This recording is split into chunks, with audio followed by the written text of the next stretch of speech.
Support Wrestle Talk! Give us a subscribe. So WWE's revolving door of talent continues to spin, as we've just said. So long and thanks for all the fish, and here's all your stuff in a bin bag to a bunch of superstars, but the shopping spree is seemingly continuing. Now, it was reported a while back by Dave Meltzer on Wrestling Observer Radio that former AEW women's wrestler Bea Priestley is on her way back to the UK. Meltzer reported that she had declined to re-sign with Stardom and has not been signed by New Japan Pro Wrestling, where boyfriend Will Ospreay is the current IWGP Heavyweight Champion, and wrote her out of the company with a shocking post-match attack. In today's Wrestling Observer newsletter, Meltzer followed up on that story, saying, although because of WWE rules nobody can say anything until the company announces it, but Bea Priestley is almost surely headed to NXT UK. She joins the likes of Meiko Satomura, who signed this January, newcomer Aaliyah James, and the newly rebranded Millie McKenzie, who re-debuted in April as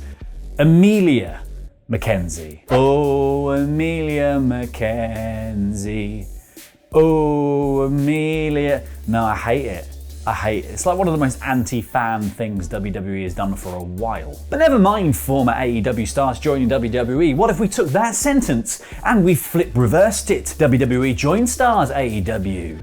Yeah. Because a former WWE star could reportedly be joining AEW. Now, Andrade, who requested his WWE release and was granted it at the end of March this year after having been absent from TV shows since October when he and Angel Garza parted ways, has already resurfaced in AAA, challenging Kenny Omega to a championship match at Triple Mania 29, with the two trading barbs back and forth on social media. So that looks like a goer. But alongside this, there have also reportedly been talks with AEW, according again to Dave Meltzer in the Wrestling Observer newsletter. He said there have been talks with Andrade, but he's not sure where they stand. But as there's no date set for Triple Mania yet, but it usually gets a slot in December, if Andrade did crop up in AEW, there'd be plenty of time to cross-promote the Triple Mania match with the belt collector using all of them forbidden doors AEW's got lying around. Now, some speculate that WWE's interest in Andrade died out around about the same time that Zelina Vega, his manager, was let go from the company, reportedly for violating their third-party policies by continuing to use her Twitch channel and starting an OnlyFans account. But yesterday's shocking news, per Fightful Select, was that Zelina Vega was spotted at the WWE Performance Center ahead of a reported WWE return. It was said that the working plan was for Vega to return after being ousted last November, and a further update from Fightful Select suggests Zelina was at the Performance Center filming content. Interestingly, Fightful said she was filmed walking into the WWE PC alongside Simone Johnson, the daughter of The Rock. Now, the purpose of the footage at this point remains unclear, but it was noted that Vega's return was in the works for a while at WWE. Ringside News asked around about Vega's return, and they said that they could confirm that it is currently being discussed within the creative team, and at this time the plan is to bring her back to the main roster and not to NXT. No word on which brand she will join yet, but Vega's husband Aleister Black is currently gearing up for an in-ring return, with spooky promos having played on SmackDown recently. Before we crack on the news, we just have to thank Ronald Coleman, baby, and the Vision Adonis for being awesome pledgehammers on Patreon.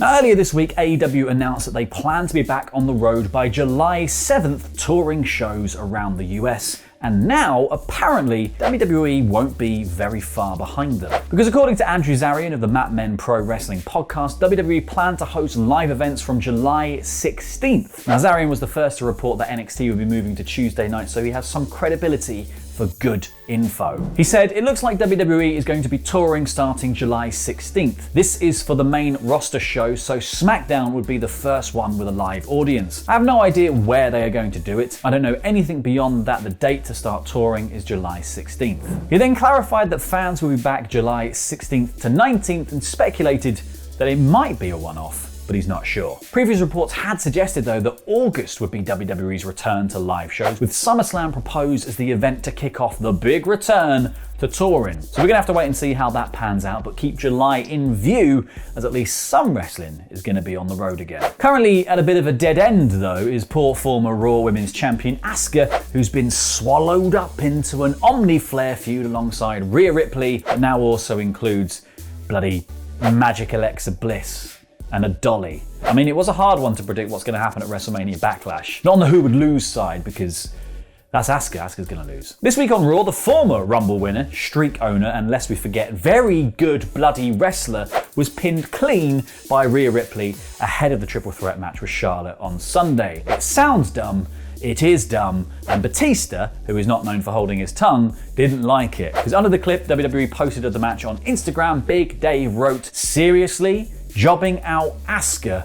Eye roll emoji, WTF." And I think what Dave is thrusting at here is just how stupid it is to pin 1/3 of a triple threat clean ahead of the Sunday match, and also just giving us 2/3 of the triple threat match as a throwaway match on Raw 6 days out from the pay-per-view. As she's having little luck in the women's division of late, Asuka is seemingly setting her sights just on the men instead. Speaking with ET Canada, she teased her 3 dream opponents. She said, "I want to wrestle with Triple H and Ric Flair. I fought many great WWE superstars. Oh, I want to wrestle Ronda Rousey one day." Now, Triple H recently fantasy booked his own retirement tour with him taking on either AJ Styles, Kevin Owens, Drew McIntyre, Balor, Ciampa, Gargano, or Pete Dunne.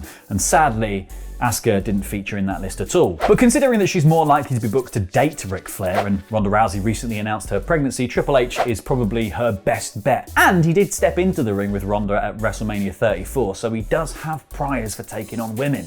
Asuka would also kick the out of him. So we're a week on from AEW Blood and Guts, the match that split the wrestling community into 2 camps, separated by a steel-painted bit of cardboard. Now, the match itself was delightfully chaotic, with everyone giving 110% and a pint of blood on top of that to sell the carnage, but people were critical of AEW's production and the kind of chaotic cutting of the match, especially with regards to ill-timed commercial breaks. And this is something that Chris Jericho has been opening up about this week on Talk is Jericho, addressing some of those timing issues. He said the time of the match got kerfuffled for various reasons and things didn't exactly fall where we wanted to. Commercial breaks happened at a bad time and we were trying our best to get things on track. A lot of times during the match I was talking to Aubrey Edwards about where we were in the time. When Max came in, I knew he didn't have a lot to do and I said, let's go to me quicker because we have more to do when I'm in and we don't want to get cut by commercial. Now, the match ended with a surrender from the Inner Circle and Jericho being thrown off the top of the cage onto a disguised crash mat on the entrance ramp. And this was obviously where a lot of the conversation about suspension of disbelief was happening, as people argued that it undercut the moment to see the mat so blatantly, especially as the commentators were really heavily putting over the dangers of the concrete floor. And then a week later, Jericho returns to Dynamite sporting this pretty impressive cast and dousing the Pinnacle in the bubbly of revenge and teasing a Stadium Stampede match for Double or Nothing later this month, while commentary said that Chris had dislocated his elbow. Sounds like a work. But interestingly, Wrestling Observer Live's Brian Alvarez is reporting that Jericho did suffer a legit injury, hence the cast. He said, "Did you see that cast on Chris Jericho's arm? He fell off that cage and I think he fractured his elbow. I forget the exact injury, but it's a legitimate elbow injury from falling off the cage. So he fell off the cage, he legitimately hurt himself, and then we've had a week of everybody talking about how fake it looked." He continued, "He whacked his elbow on the landing and like he fractured his elbow and now he's got that big thing on his arm." Descriptive. It's one nasty paper cut if you ask me. I kid, obviously, because Alvarez said that this wasn't one of those situations where Jericho had already needed work done to his elbow, so they write in an injury to the storyline to cover him going to get surgery. This is a legit new injury from falling off the cage. Meltzer confirmed this in the Wrestling Observer newsletter, saying Chris Jericho suffered a dislocated elbow in the fall off the cage at the end of the Blood and Guts match on May the 5th. I presume he's working Stadium Stampede based on the television angle, but otherwise he's out 4 to 6 weeks. Ouch. Russell, it's your position then that wrestling is not fixed. No, they're great athletes. It's a great sport. A headbutt by the Hitman and back up down on the cage. Pinfalls don't count. I think it's fake. You think it's fake? This is how wrestling is fake explained.